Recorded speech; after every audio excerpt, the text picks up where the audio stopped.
church has the encouraged problem us of only as going seminary to teachers the sources to that teach the our world students to offers. apply 3 very specific Take it to heart. strategies when it could comes ask to if dealing anyone has ever had with an experience questions. or applying one of these And I strategies think that they're help brilliant. them This is very to applicable. gain a greater And not just for understanding seminary students, in a but time of all uncertainty true or disciples concern. of Jesus Christ. What All happened? people of faith.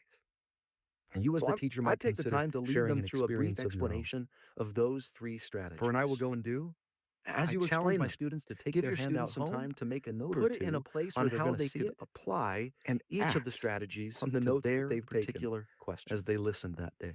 And those strategies are Our takeaway then, act in faith, every examine concepts piece and questions has a with an place. eternal perspective, and Remember to that. seek further Like understanding the proclamation through stated, divinely the restoration appointed began sources. because a young man was Let's willing take a look at each one in turn. to work What does it on the mean puzzle, to act in faith? to ask the question. It means to realize Where that we does must this act piece fit? in order to find answers to our questions. And then God helped him It's to not a put quick that fix, piece into not place. just a Google search And or, many, or many other demanding a pieces sign after it. kind of process. He'll do the same There's for you effort and me. and study and thought It's and okay patience to be to expected. ask questions. To act in faith means As to long trust in God as we're willing to throughout act in the faith, answer-seeking process. To see things with an eternal it means perspective to not give up on God and and turn His church to when the divinely answers don't come appointed immediately. sources. And it means to rely on the testimony